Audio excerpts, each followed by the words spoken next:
Well, welcome everybody to something new, what I call a lecture capture on Module 2, Chapter 15 in the textbook, and in particular questions 1 through 3, which unfortunately we couldn't deal with yesterday in class, but we'll be dealing with now in this less discursive manner, shall we say. So please sit back and enjoy, and note that what I'm trying to do here is help contextualize the story that we're looking at. It's a big one, it's broad, and let's just see how it goes. And then on Friday, tomorrow, if you guys have any questions, we can certainly bring those up. All right? All right, today we're going to be talking about the Enlightenment, which in many respects is kind of the jumping off point, so to speak, for understanding what we call modern European history or modern European civ. We've tried to establish a little bit of the so-called prevailing order, which we have. Today we're going to be talking more, we're going to be talking more about, for the most part, intellectual developments, but also the ramifications of those intellectual developments. So we're going to look at the ways in which, or begin looking at the ways in which Enlightenment, a way of thinking, challenged the prevailing order between 1740 and 1780. Couple of kind of introductory thoughts that Grafton brings out, and that is, that this is generally a period of growth in intellectual debate. That is to say, there was more of it. Readership was very important, and expanding literacy was important, but so was, as we will talk about, the expansion of what historians now call the so-called public sphere. The Republic of Letters, to which we were introduced in the first module in Chapter 14, was significant and is a kind of springboard for all of this. But it was limited, and everyone needs to understand that the expansion of thought, the expansion of intellectual debate, was much larger than what we saw in the last chapter, when we were thinking mostly about academics, a few thousand people tucked away in Europe doing experiments and writing philosophy and all of that kind of stuff. This is much more out in the open, okay? And this public sphere then became increasingly significant, to the point where, by the time we get to 1789, this public sphere essentially produces an actual revolution, a political revolution, which of course is embedded in this kind of thought that we've been talking about. And of course, it will signal to some degree the downfall of the old order, or what we call the ancient regime, or the ancien regime in French, although I don't speak French all that well, if at all. But anyway, and then finally, it should be we should be aware that this is also a period in which the rest of the world became a focus for thought and concern. So the Enlightenment then does revolutionarily change the way that Europeans looked at themselves, the way they experienced the world, the way they understood the world around them. The first focus of question, of course, was what was driving economic change in this period, and there are a number of things that we can say. First, if not foremost, was the expansion of, or the change within, agricultural life, emanating, by the way, from by kind of northwestern Europe for the most part. But these changes are fundamentally important. They created a significant population increase of 60% between 1740 and 1780. So that's a big population expansion. Technology is important, we want to say, but it's not necessarily as important in this period as we might think, only because, as we will argue, the expansion, the economic change was gradual. But the point is that in addition to technology, there was also an expansion of land under cultivation due to that technology, but also in other parts of Europe where there wasn't a similar technological advance, or at least that technological advance had not spilled over, shall we say. The point is that even in other parts of Europe, land cultivation was expanded too, even if without the same technology that was developing up in northwestern Europe. The technologies, of course, revolved around water dynamics and the movement of water, the storage of water, but also the management of water. And so the drainage of wetlands, especially in the Netherlands, in the so-called low countries, which of course are low in the sense that they're flat and frequently below sea level. And so they acquired a lot of fresh water and salt water as far as that goes. And those wetlands had to be drained in order for them to be farmed, and they would be. And of course that technology could then be used in other places in the future, but it begins again to emerge from the Netherlands. By the way, this happened early on. I say early on, this was already happening in the 1600s, 1700s, certainly in the 1600s, but again, what we see in this period is an expansion of that technology into northern France, the Netherlands, or the Low Countries, and of course England as well. Another important thing that was taking place, and this was taking place across Europe, and that is that the agricultural enterprises were, to some degree, although this is a generalization, they were getting larger, or the land was being consolidated. And what that means is that earlier patterns of farming, which would essentially allot strips to peasant farmers, these strips were being done away with, and those strips together were being consolidated so that major crops, or one crop, staple crops, could be grown, rather than each individual peasant having control of his however many small hectares he might have had. And so this is a very important advance as well, okay? It should be known that a lot of these discoveries were the result not necessarily of high-powered institutes or corporations, because there weren't, big corporations. But this was really, the tinkering, the playing around, the kind of scientific experiments, the kind of, messing around that smart people that we might call engineers now, or people who are interested in science, kind of generally, people just kind of messing around, as it were, but messing around in an informed way. And of course, this messing around, this tinkering then, when discoveries would be made, would be shared and disseminated in that way. And so in that sense, we see the tinkering of engineering type people becoming actual technologies that were used to change agriculture.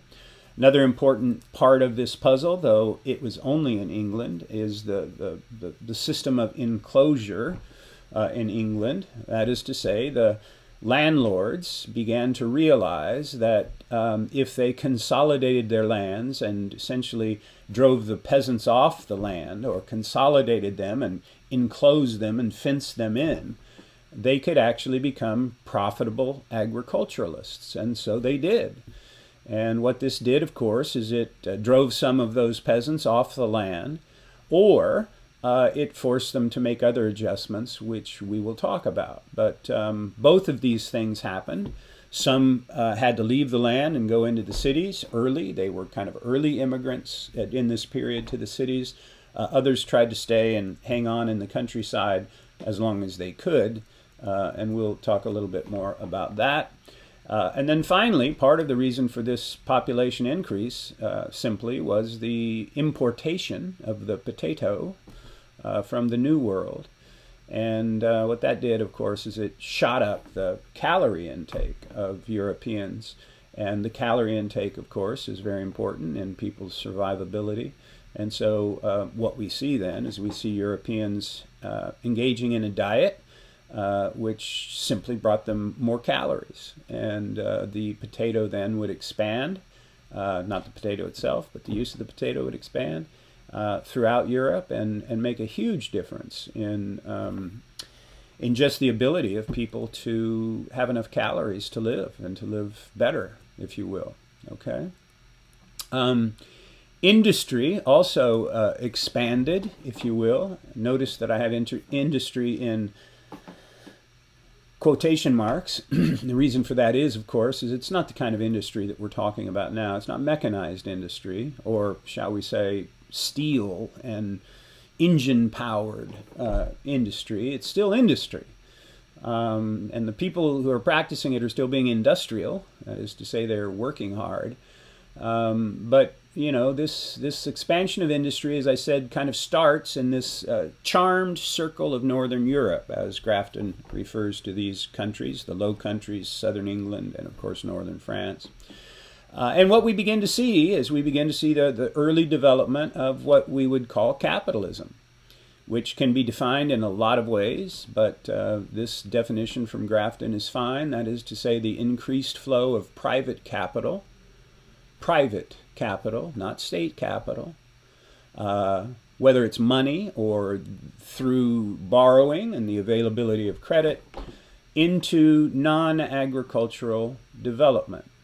Now, there is still a case to be made that agriculture can also be capitalist, and indeed is capitalist, especially in California, where it's now big corporate and, you know, very large business. So it's not like agriculture can't be capitalist.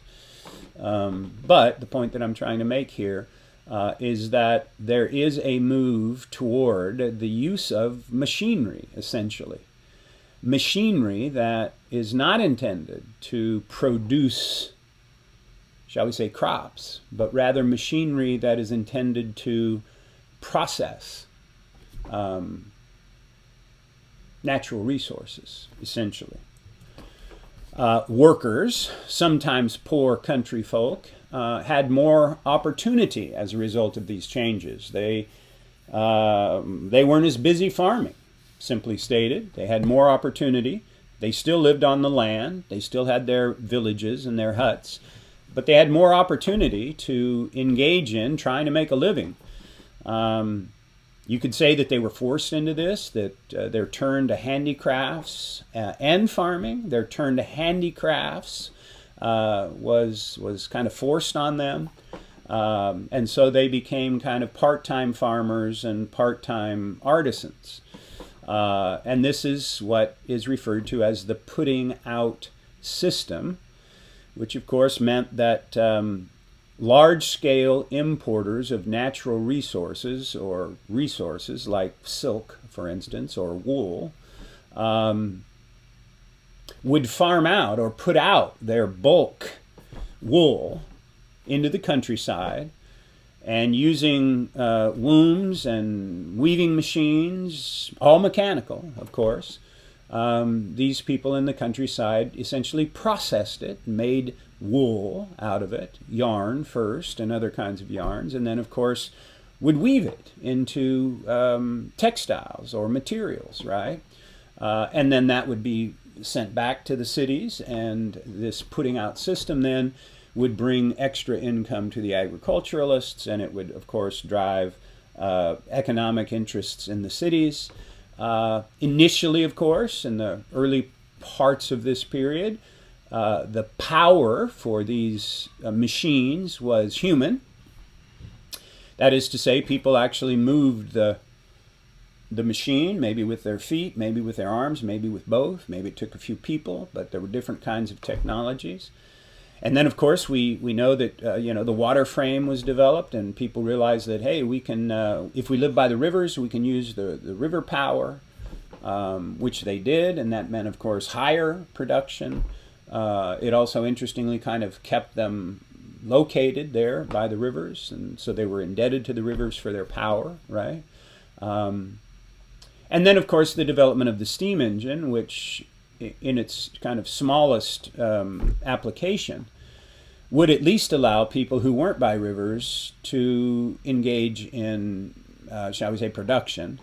But the point is here that the power is not human and it's not animal, it's mechanical, but it can also be moved. And so that was a very important step, which would eventually, of course, result in large-scale factories with steam engines produced by, coal and all kinds of various other things. But the point is that in the early period, this is kind of proto-industrialization, and it is industry because it is work done with machines. It's not agriculture, but it's also not the kind of large-scale factory production that we'll see in a century or so in this class. Foreign manufacturers, in particular textiles from Asia, came to Europe, increasing the demand, and of course, the more that came, the prices went down. They became not less luxurious, but the prices were lower.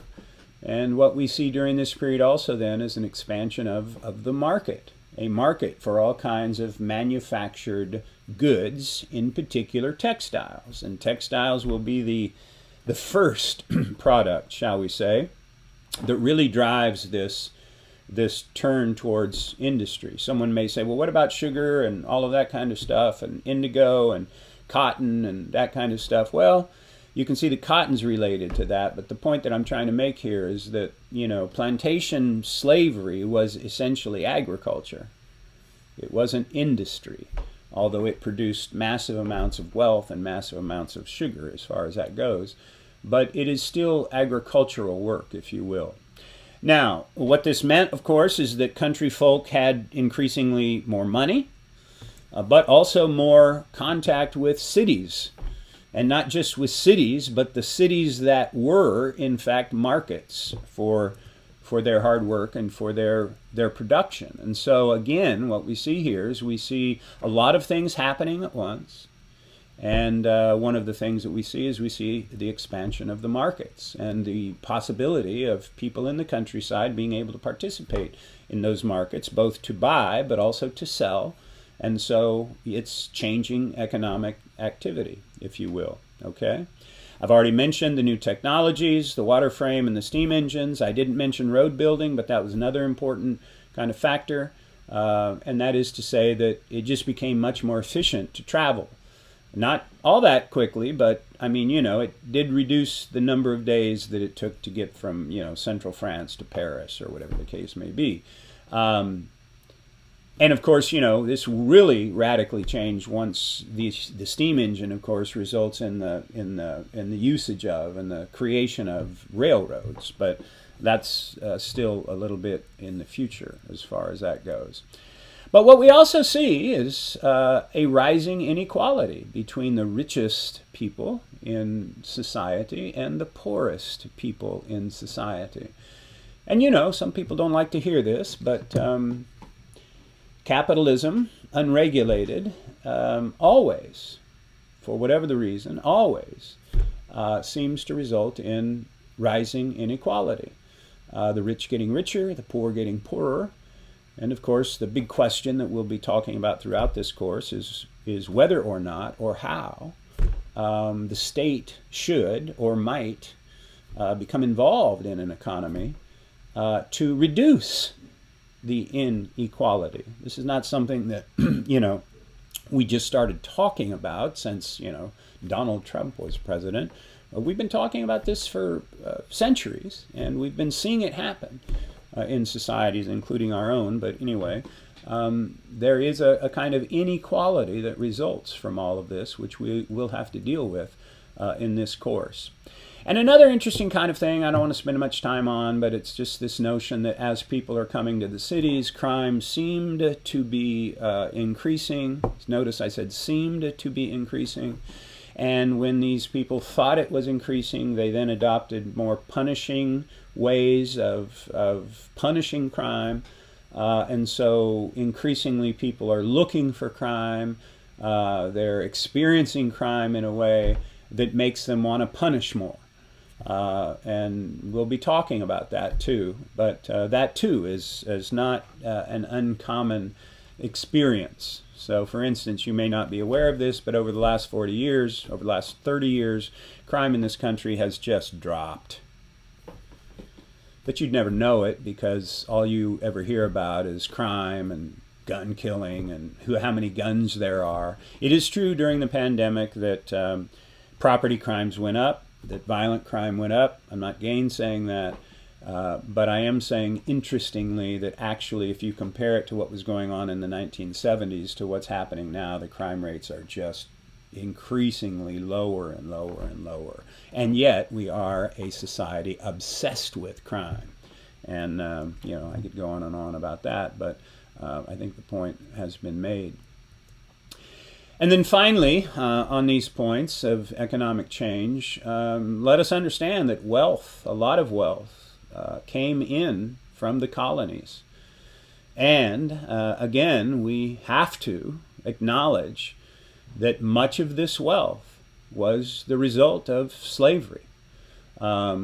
British trade doubled over this period. Think about that. It doubled in 40 years.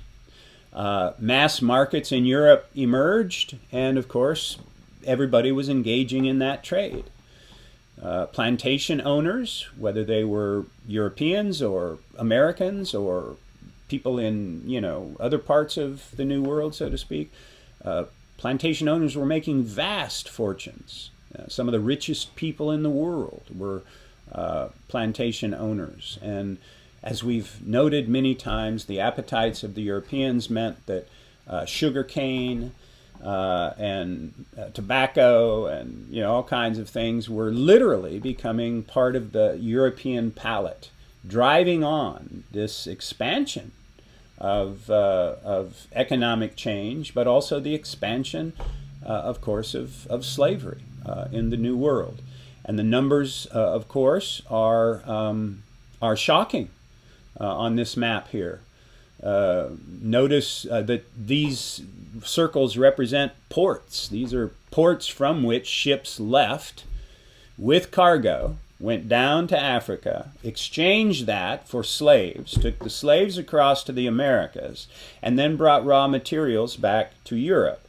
And over the course of this period, it should be noted, I think something like 3 million slaves would be traded. And that is maybe one of the most intense periods of slave trading that we see in the long and sad history of slavery. 11 million total, but 3 million just in these 40 years.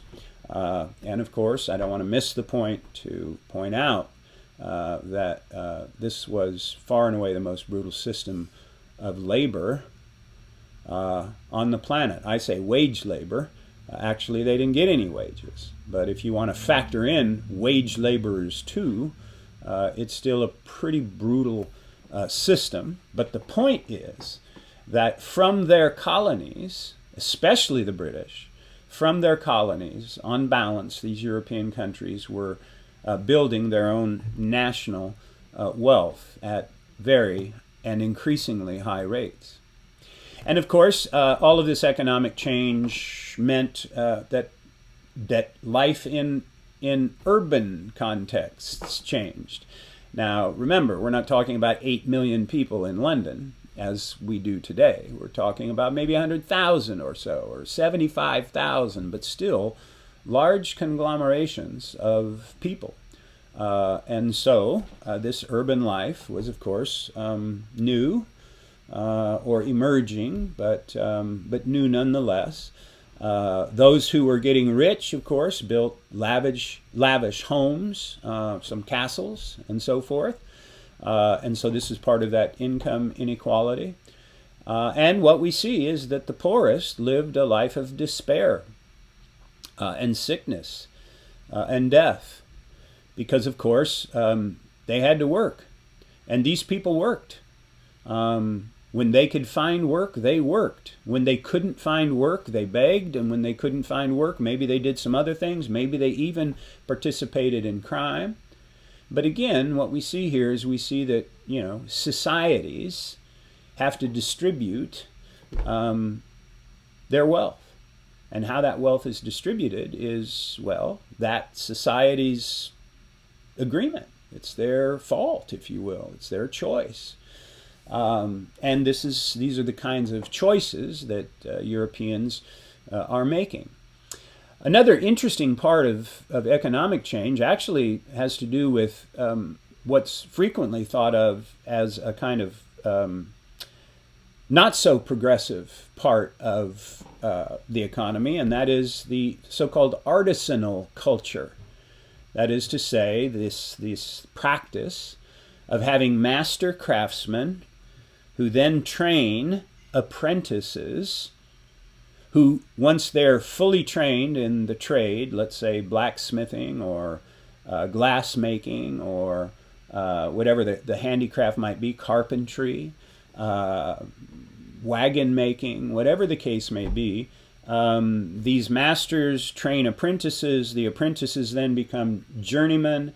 The journeyman may stay on with the local master, or they may move on, which is to say to another city, or create their own shop, as it were, as these cities got larger. All of that seems kind of normal. But when I say they're kind of counter-progressive, I want everyone to understand that these master craftsmen, in a way, limited access to the trades. Because, of course, they wanted to keep the prices for their goods high, and they wanted to keep their wages high. And so, since they were the only ones, who were master craftsmen, they weren't going to train more people than they thought the local economy could stand. And so, in that sense, they're a check, if you will, but also at the same time a motivation for adopting new technologies. They were some of the tinkerers, right? But the point is, these corporate bodies, or confraternities, as Grafton refers to them, these corporate bodies were legal structures. They were recognized by the government usually. They were guilds. They had rights. And of course, they used those rights. And this is a kind of an interesting part of the story as well. And then finally on this point, the so-called middle classes begin to emerge during this period. The middle classes, not so much factory owners or large-scale agriculturalists, but rather the people who managed these emerging businesses, worked for owners, but they're managers, and of course they have skills, they're professionals. They know how to read, and they know how to use spreadsheets and add and keep records and all of that kind of stuff. They're management in that sense. And what started to happen with them is they started to become moderately wealthy. And they could live a certain way, and they did, in fact, live that way. And in fact, there was a kind of emerging norm for middle classes to live a certain way and to adopt certain cultural practices and to be carry themselves in a certain way and dress their children in a certain way, dress themselves in a certain way. And so there's a middle class culture that begins to emerge, around which, of course, people not only, earn their living, but also, how shall I say this? It's identity politics, if you think about it, right? So they identify as separate from the workers, as managers, right? And they kind of become this important social segment of society. I'm being careful to not use the word class yet, because that's a historically specific term that we probably should reserve for the 19th century. But certainly the kind of early stages of social differentiation around capitalist mechanisms. Okay. Now, remember, these managers, they're non-hereditary. It is true that they have children born into their family, but I just want you to see that their wealth is not guaranteed through birth. And so they're not aristocratic as far as that goes. And they're not affluent master artisans, some of who could have a big shop or several shops could, do pretty well and become wealthy too. They emerge but as different from the aristocrats. They're not hereditary, as different from the affluent master artisans, who, of course, are essentially engineers and technicians, and, of course, a kind of middle-class life develops. Now, all of that, these 3 slides, all of that is, of course, to talk about economic change in the period. The second question that we have to face is, what about warfare? How was warfare changing? And the answer implied in the question is, of course, that it was becoming more global. But we still want to kind of think about, shall we say, what that means. Now, I've got a map up here of Europe in 1740. You can look at it and you can read the table, of course. Notice that in the center of Europe there is the Holy Roman Empire. We're not going to get into that too much, but just let it be known that in that area there are still, in the 1700s, hundreds of principalities. And these principalities are governed by princes who are the kind of ruling monarchs of the small territory, the principality.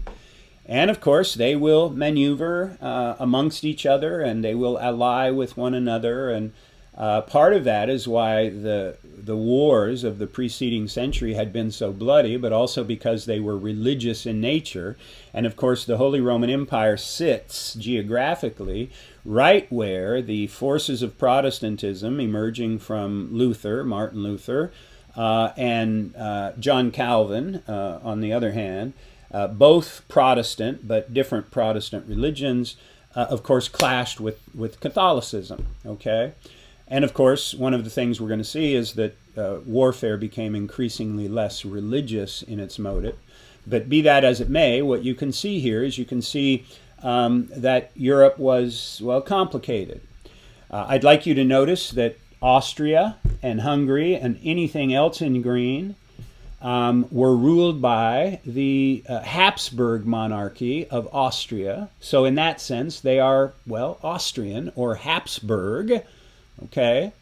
As far as Germany goes, there is no Germany yet and won't be a Germany until the 1870s. But what is happening in Germany is Prussia is emerging as a dominant principality and kingdom and swallowing up, shall we say, more and more principalities as we go. And so you can see Prussia where Berlin is, which is really pretty small, but the point is that they're beginning to emerge and they're going to be gaining territory, as it were. Of course, you also see Poland and Lithuania over here to the right, when Poland and Lithuania were kind of together. And of course, further east would be Russia, right? But the point is, I just kind of want you guys to kind of get an idea of what Europe looked like at the time. And so anyway, I put up the map here. And you can study it more closely, and you can see to some degree who is powerful where. But also, we want to pay attention to how in the 1750s and 60s, this territory, shall we say, will change. All right. So warfare did not threaten, excuse me, European wealth. Big battles were rarer than they had been earlier. And of course, the slackening intensity of warfare doesn't mean that people weren't dying. It just means that the battles themselves, though still intense and deadly, did not do damage to the countryside and to, shall we say, cities and private villages in ways that they had earlier. So that the rates of death are much smaller. And of course, as we'll see, many of these engagements took place not in Europe necessarily, although some of them did, but also in their colonial holdings. The stakes of war had become almost entirely dynastic. That is to say, having to do with who was in control, the dynasty. Had to do with territory, and of course it had to do with commercial rivalries. Not so much with religious fervor. And that's really, I think, the biggest change here, is that religion is simply becoming less of a factor over which countries and empires might fight. The first war that's mentioned, of course, is the War of the Austrian Succession. Basically, that was a war between all of these great powers about whether or not a woman, Maria, could rule in the Habsburg Empire, because the king who died in 1740 had no male heir, but he did have a daughter. And so a war was fought over whether or not she had the right to survive on the throne. Ultimately, she did. That is to say, ultimately, she was victorious enough, and that was important, and it established, a new principle for female rulers, at least on the continent. But also, of course, it allowed for territorial expansion. And in fact, Prussia would gain territory in the Austrian lands, and the British and French would, of course, continue to expand in the New World. Okay, and so Maria was confirmed on the Austrian throne. Lands changed hands. You can see some of that in this map, but we'll see others, more of that in the next maps. And of course, so then we get to the so-called 7 Years' War, which in Europe was waged from 1756 to 1763. But in the New World, between the French and the British, in what we call the French and Indian War, that war actually broke out in 1754, went for 7 years also, but 7 different years. But we kind of lump those together, and we say that the French and Indian War was essentially the 7 Years' War fought out between the British and the French in the New World. Now, what's really important in all of this is that the French would lose big in the 7 Years' War, including the French and Indian War. Stated differently, they lost almost their entire North American holdings to the British. And of course, what this meant then was that the British Empire, the British colonies, expanded greatly. And therefore, after 1763, American colonists are going to be racing to the west. And of course, we're still a few years out from the Revolution. But the colonies are becoming increasingly large and, shall we say, wealthy, but also too large to manage.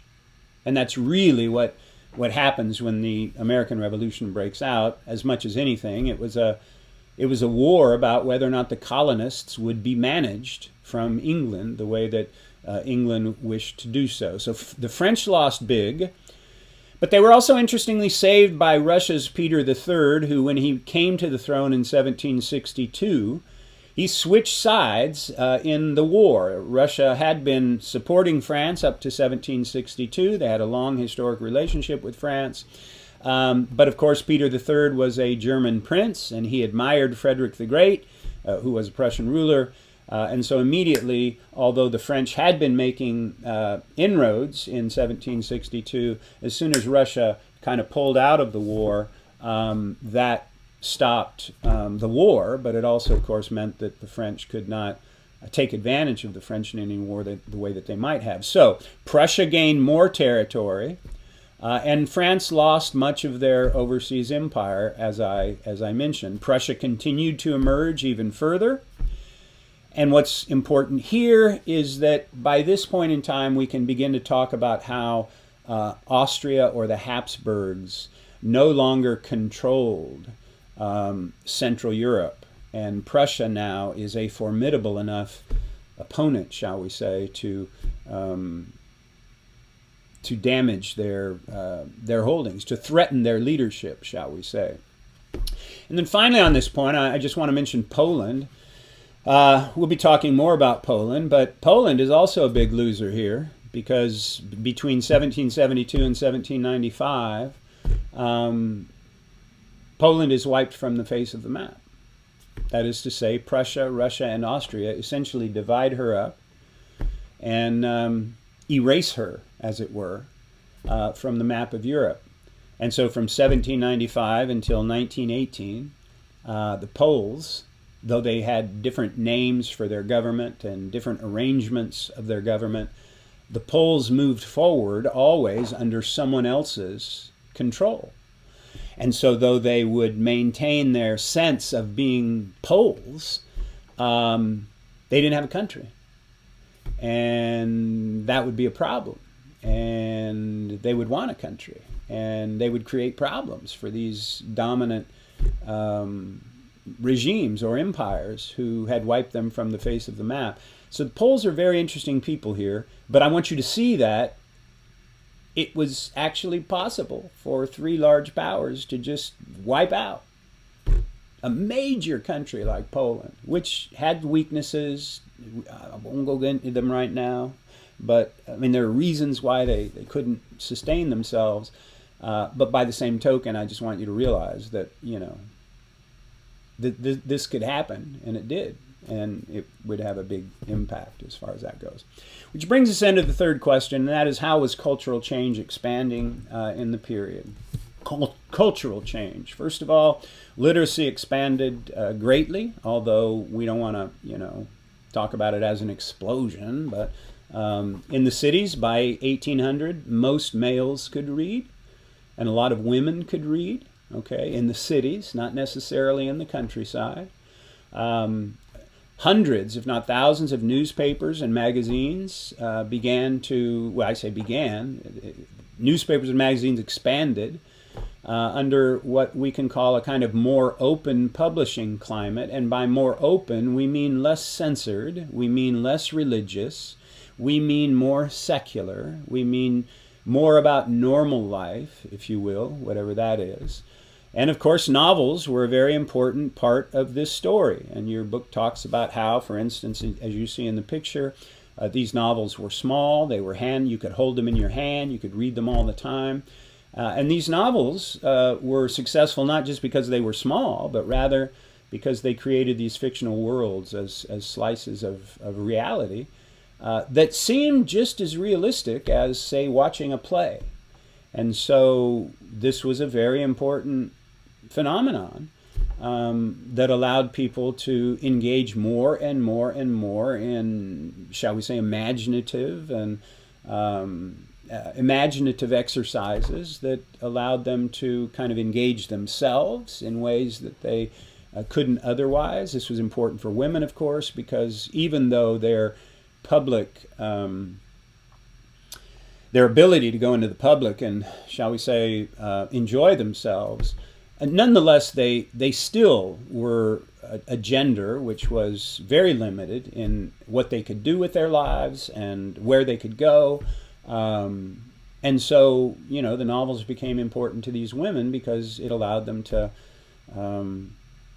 not only fantasize, but allowed them to kind of experience another world. And so more and more women, of course, got involved in these pursuits, as well as in, for instance, the pursuits of music, right? And so what happens then is what we might call high culture was becoming more public. That's not to say that peasants were embracing, you know, the harpsichord, right?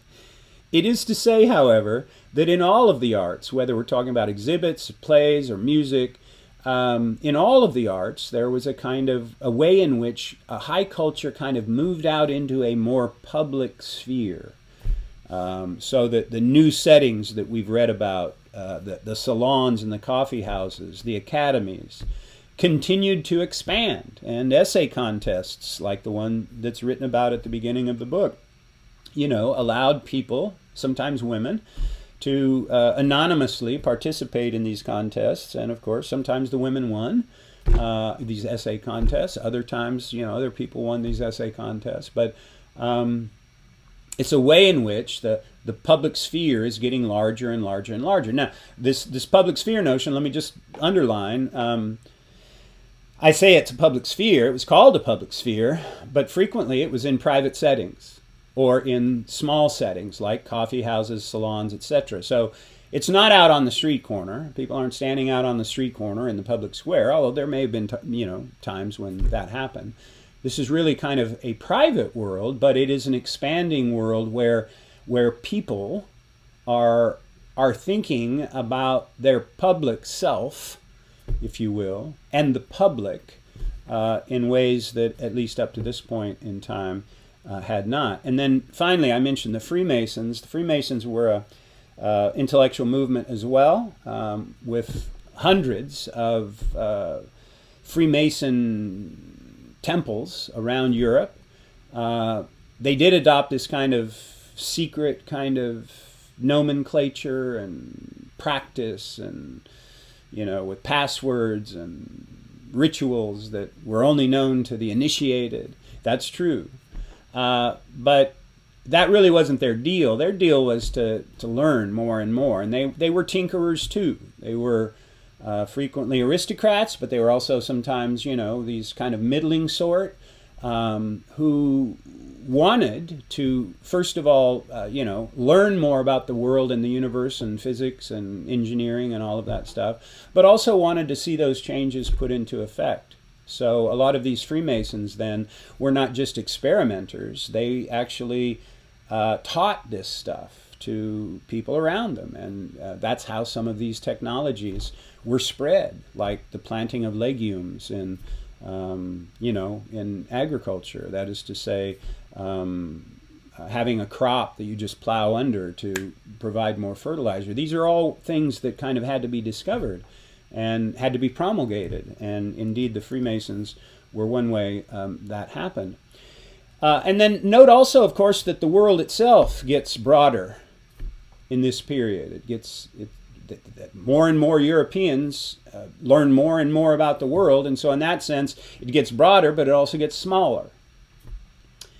And there was this notion that started to emerge from Enlightenment that in some way, all human societies were a kind of single unit. And one of the interesting things about Enlightenment thought that we'll talk more about is this notion that you can discover general truths about the world just from watching it. And one of the general truths that they came to a conclusion about is that, humans were humans. And societies everywhere function in predictable, kind of understandable ways. And so the world then is this single unit, right? Now that cuts across, I understand, notions of exoticism and Asia and Native Americans and all of that kind of stuff. But again, it was a predilection. It was a disposition. It was a way of thinking that had people focus on, the notion that humans are all a single unit. So that's kind of complicated, and I'm realizing that there are a lot of vectors of thought that we could kind of chase, and maybe we will. But all of this provided, of course, a common sense of what we might call European identity or culture, a kind of cosmopolitanism, where educated, enlightened people all around Europe engaged in the same culture, although there may have been national differences. So aristocrats in England, aristocrats in France, aristocrats in Prussia, aristocrats in Russia, all spoke French, right? They all engaged in the same forms of high art. And so there was this possibility that, in fact, life in London and life in Paris were actually quite similar for people of these very different kind of backgrounds. Again, because there's this notion that the world is getting smaller, and that there's kind of one high culture that all of us participate in. And that I would not say that that's not true, but there are other things that we probably need to think about. So that, cosmopolitanism was this idea that we're all similar. We've created a culture that we share, and even across national differences, we can do so. But not everybody was, excited about this cosmopolitanism. And Jean-Jacques Rousseau would be one of these thinkers who would be critical of civilisation. He would argue, of course, that children should be left to do what they want as children, to discover what it is that they're excited about, rather than, for instance, imposing upon them some very strict set of rules and culture, how they should dress, how they should play, what language they should speak, and all of that kind of stuff. To say nothing of all of the other kind of cultural structures that then get thrown on top of all of this stuff that we're talking about.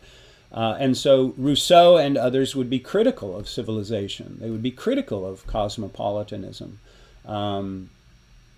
German thinkers like Johann Herder and Wolfgang Goethe, right? They kind of also imbibed these notions. And so Rousseau, though he's French, kind of spans, if you will, this boundary between France and Germany. And these German Enlightenment thinkers, sometimes called counter-Enlightenment thinkers, and Rousseau also, of course, are essentially beginning to articulate a kind of a way of pushing back against Enlightenment, which is what we would call romantic thought or romanticism, which we'll be getting into. But it's basically the notion that peoples are in fact different from one another, that cultures are different from one another, and those cultural differences actually make us different from one another. It allows for instance, a French identity, a British identity, a German identity, and of course what we're talking about here is we're talking about the emergence of nationalism, right? This idea that the highest form of human identity emerges from your nationhood, right? Now, I'm not saying that any of these things are right. I'm simply saying that this is what they thought, right? And so this cultural change, this expanding cultural change in this period is very important. And of course, we'll be talking about it more. All right, well, that's all we've got for today. I hope you enjoyed it. I did. Kind of old-fashioned, how we used to do it, or how we used to do it when PowerPoints first came out, but without Zoom. Anyway, you can imagine me doing this in a classroom and basically saying the same thing. But anyway, that's how we're going to roll today, and I'll see you tomorrow.